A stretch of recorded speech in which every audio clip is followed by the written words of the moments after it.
Bismillahirrahmanirrahim.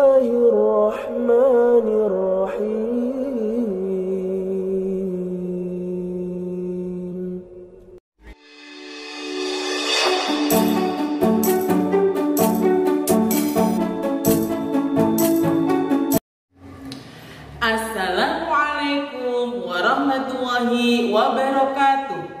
Bagaimana kabarnya soli-solihah? Semoga semuanya dalam keadaan sehat, tetap semangat dan bahagia. Ya, jangan lupa untuk selalu bersyukur kepada Allah dengan taat beribadah kepadanya. Ya, baiklah, sebelum kita mulai belajar pada hari ini, kita berdoa bersama dengan membaca basmalah. Bismillahirrahmanirrahim. Ya. Hari ini kita akan belajar matematika tentang penjumlahan dan pengurangan pecahan. Jadi, tujuan pembelajaran hari ini adalah yang pertama, mampu menyelesaikan soal penjumlahan pecahan. Kemudian yang kedua, mampu menyelesaikan soal pengurangan pecahan. Nah, mengapa kita harus belajar matematika? Mengapa kita harus belajar tentang pecahan?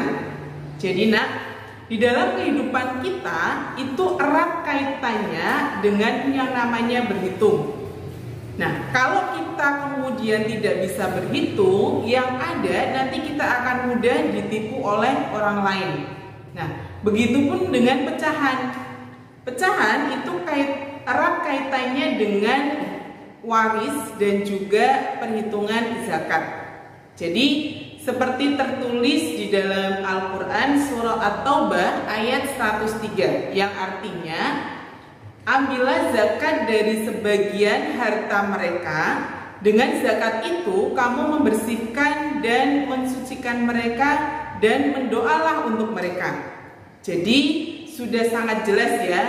Dan sebelum mulai belajar, tanamkan pada diri kalian bahwa matematika itu asyik, matematika itu menyenangkan, dan matematika itu membuat penasaran. Ya, jadi hilangkan image bahwa matematika itu sulit, matematika itu rumit, sudah down duluan, itu jangan. Jadi tanamkan diri kalian, motivasi diri kalian bahwa matematika itu sebenarnya mudah. Nah, kemudian kita langsung saja mulai dengan penjumlahan pecahan. Masih ingat ya cara penjumlahan pecahan? Setelah ini kita akan review sebentar ya. Dalam penjumlahan pecahan biasa, yang perlu diperhatikan yang pertama adalah untuk pecahan yang penyebutnya sama, langsung dijumlahkan pembilangnya. Contoh, 2/7 ditambah 3/7. Karena penyebutnya sudah sama, yaitu 7, maka langsung saja dijumlahkan pembilangnya, yaitu 2 ditambah 3. 2 ditambah 3 sama dengan 5. Berarti hasilnya adalah 5/7. Kemudian untuk pecahan yang penyebutnya berbeda, disamakan dulu penyebutnya dengan mencari kelipatan dari penyebutnya tersebut. Contohnya, 2/3 ditambah 1/4. Maka kita mencari dulu kelipatan dari 3 dan 4. Kelipatan 3 yaitu 3, 6, 9, 12, 15. 4 kelipatannya yaitu 4, 8, 12, 16. Kita sudah ketemu angka yang sama, yaitu 12. Maka yang kita gunakan penyebutnya adalah 12. Langsung kita tulis pernya adalah 12. Nah, kemudian 3 itu untuk ke-12 berapa langkah? 1, 2, 3, 4. Berarti 3 kali 4 otomatis pembilangnya juga dikalikan 4. Kemudian yang 4, 1, 2, 3. Berarti 4 kali 3, 1 juga dikalikan 3. Langsung kita selesaikan. 2 kali 4. Kita tuliskan di sini. 8. 1 kali 3, 3. Nah, kalau sudah sama, kita bisa langsung menghitungnya. 8 ditambah 3 sama dengan 11/12. Paham ya? Untuk penjumlahan pecahan desimal, yang perlu kalian perhatikan adalah dengan cara disusun. Dan letak dari tanda koma itu diluruskan. Contohnya, misalkan 0,51 ditambah 0,652. Caranya dengan disusun ya. Berarti 0,51, perhatikan tanda komanya. 0,652. Langsung kita jumlahkan dengan susun. 2 turun, 1 ditambah 5, 6. 5 ditambah 6, 11. Yang ditulis adalah angka satunya. Satunya kita simpan di sebelahnya. Tanda komanya kita tulis. 1 ditambah 0 ditambah 0 adalah 1. Jadi hasil dari 0,51 ditambah 0,652 adalah 1,162. Satu lagi ya. Misalkan 1,25 ditambah 26,76. Ingat, disusun dan nantinya yang diperhatikan adalah tanda komanya harus disamakan dulu. Ini kita tulis dulu 6, 7, 6, 26,76. Cara menulisnya seperti tadi, tinggal kita tambahkan. 5 ditambah 6, 11. Tulis 1, yang satunya puluhannya disimpan di atasnya, di sebelahnya. 1 ditambah 2, 3. 3 ditambah 7, 10, berarti 0. Satunya kita tulis di atasnya lagi. 1 ditambah 1, 2. Ditambah 6, 8. 2-nya diturunkan. Jadi hasilnya adalah 28,01. Ingat, yang harus kalian perhatikan adalah letak dari tanda komanya harus lurus. Untuk penjumlahan pecahan dalam bentuk persen itu sangat mudah karena tinggal langsung dijumlahkan saja. Contohnya, 25% ditambah 10%.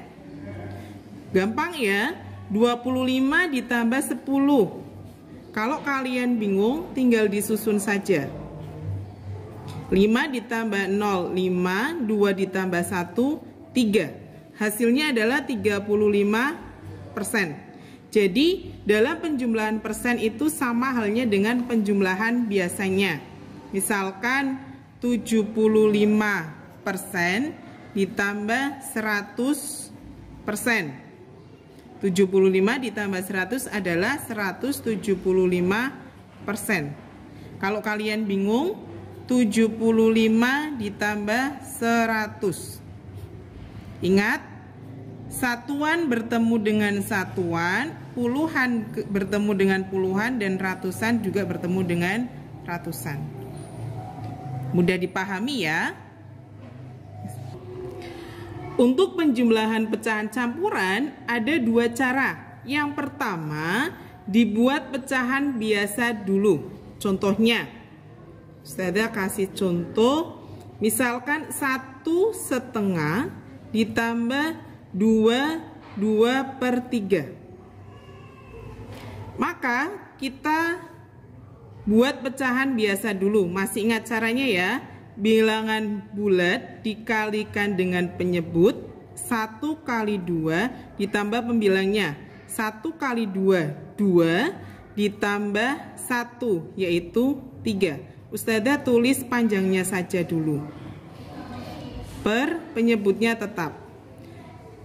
Pembilangnya 2, bilangan bulatnya 2 dikalikan penyebutnya 3 ditambah pembilangnya. Nya sama. 1 kali 2, 2 ditambah 1. Ditambah 2 kali 3, 6 ditambah 2. Hasilnya adalah 2 ditambah 1, 3 per 2 ditambah 6 ditambah 2, 8 per 3. Karena ini penyebutnya berbeda, maka kita cari dulu kelipatannya. Kelipatan dari 2 adalah 2, 4, 6, 8. Kelipatan dari 3 adalah 3, 6, 9. Kita sudah bertemu dengan bilangan yang sama, yaitu bilangan 6. Berarti kita menggunakan penyebutnya adalah 6. Maaf. Nah, 2 berarti 1, 2, 3. Dikalikan 3, atas juga dikalikan 3. 3-nya 1, 2. Kali 2 kali 2. Tinggal kita hitung saja. 3 kali 3 9, 8 kali 2 16. Hasilnya adalah 9 ditambah 16, yaitu 25/6. Ketika kita mendapatkan pembilang lebih besar daripada penyebut, maka kita bisa sederhanakan, yaitu kita bisa pecah dari bilangan 25-nya dengan acuannya adalah penyebutnya, yaitu 6. 6 ditambah 6, 12 ditambah 6, 18 ditambah 6, 24. Nah, 25 sudah ada 24, sisanya adalah 1/6. Hasilnya adalah 6 dibagi 6 itu adalah 1 ya. Maka ada 1, 2, 3, 4. Ada 4, sisanya 1/6. Paham? Kemudian yang kedua, cara yang kedua adalah bilangan bulat dijumlahkan dengan bilangan bulat, pecahan dijumlahkan dengan pecahan. Ustazah tetap akan menggunakan soal yang sama, yaitu 1/2 ditambah 2/3. Bilangan bulatnya berapa? Ini ya. Kita gabungkan 1 ditambah 2 ditambah pecahannya kita juga gabungkan 1/2 ditambah 2/3. 1 ditambah 2, 3. Nah, ini karena penyebutnya berbeda, maka kita samakan. Kita sudah mendapatkan bahwa untuk penyebut 2 dan 3, maka yang sama kelipatannya adalah 6. Langsung saja 6, 6. 2 itu berarti dikalikan dengan ini ya, masih sama ya. 3 otomatis atas kali 3. Yang 3 kali 2 otomatis atas juga kali 2. Nah, 1 kali 3, 3. 2 kali 2, 4. Karena penyebutnya sudah sama, maka kita bisa langsung jumlahkan. 3 ditambah 4 adalah 7/6. Masih ingat? Untuk pembilang yang lebih besar dibandingkan penyebutnya bisa kita uraikan. 7 itu berarti dari 6 ditambah 1. Berarti 3 ditambah 6 bagi 6, 1 per 6. 3 ditambah 1 adalah 4, 1 per 6. Bagaimana? Sama ya? Jadi bisa dengan cara pertama maupun cara kedua. Ya, itu tadi penjelasan dari Ustazah, semoga mudah dipahami. Ingat, kuncinya matematika adalah sering-sering latihan, ya. Jadi silakan kalian kerjakan LK-nya, sering-sering banyak latihan soal supaya lebih paham lagi. Ya, demikian pembelajaran kita hari ini. Semoga bermanfaat, semoga mudah dipahami. Jangan lupa sholat 5 waktunya, ibadahnya, jaga kesehatan. Dan kita akhiri pembelajaran kita pada hari ini dengan membaca hamdalah. Alhamdulillahirabbil alamin. Sudah tutup. Wassalamualaikum warahmatullahi wabarakatuh. I should fuck around.